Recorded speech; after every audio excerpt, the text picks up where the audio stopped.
আসসালামু আলাইকুম। আজকে আপনাদের সাথে একটু গুরুত্বপূর্ণ বিষয় নিয়ে আলোচনা করার জন্য আজকে আমি হাজির হলাম। আসেন দেখেন, এদিকে আসেন ক্যামেরাটা নিয়ে। এই যে ডালগুলো দেখেছেন, এটা কি ডাল? তো সবাই জানে এটা মুগ ডাল, একেবারে ফ্রেশ, বাজার থেকে কিনে আনা। দেখে চোখ দুটো লাড়ু পুড়ু, এবং হাত যখন দিলাম মনে হয় যেন এত ফ্রেশ ডাল, একেবারে খুব ভালো লাগছে। ডালটা এনে আমি যখন বাসায়, এই ডালটা এত সুন্দর ডালটা, আপনি কে বুঝবে যে এই ডালটার মধ্যে ভেজাল আছে? আপনি কেউ বুঝতে পারবেন এই ডালের মধ্যে কি আছে? কেউ বুঝতে পারবেন না। সবাই বুঝবে যে ডালের মধ্যে তার ভেজাল থাকার কোনো অপশনই নেই। ডালে আর কি ভেজাল? সচরাচর মুগ ডালের কালার কিন্তু এরকম হওয়ার কথা না।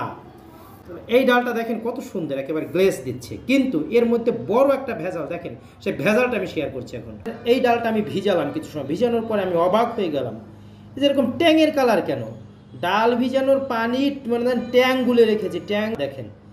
এই যে ডালটা ভিজালাম পর কিছু সময় পরে দেখি ডালের পানির কালারটা অরেঞ্জ কালার। এখন আমি ভাব ওই মালটার রস দেওয়া হয়েছে না ট্যাং গুলানো হয়েছে, আমি এটা বুঝতেই পারিনি। এই দেখেন, এই ডালটা, এই ফ্রেশ ডালটাকে ভিজালাম পরে এরকম একটা অরেঞ্জ কালারের অরেঞ্জ কালার বের হয়েছে। মানে এই ডালটা কালার করার জন্য, এবং এটা যারা আপনার দৃষ্টিকে খুব ভাবে কাড়ে, এবং আপনি যেন বুঝতে পারেন ডালটা অনেক সুস্বাদু হবে, সেজন্য এই ডালের মধ্যেও কালার মিশানো।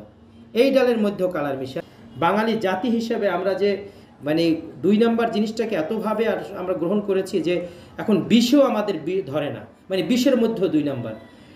আমরা সবাই যেন সচেতন হই, খাবার দাবার জিনিসগুলো যখন কিনবো, সংগ্রহ করব, তখন যেন আমরা এগুলো খুব সচেতন এবং খুব সাবধানে আমরা এগুলো সংগ্রহ করি, এবং খুব দেখে শুনে বুঝে যেন আমরা কিনি।